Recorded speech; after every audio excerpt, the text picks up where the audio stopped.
clutch cable came out, the hydraulic clutch cable on my truck. So I've been stuck in Betty, Nevada for a couple days now, and I'm about to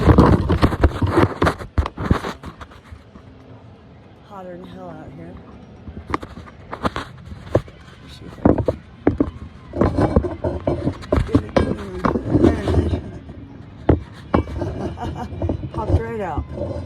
So now I just gotta put the new one on up top, and now I gotta attach it and bleed out the line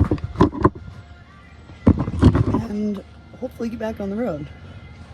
I just got a message about my dad that got him into the hospital last night, so haven't heard anything since.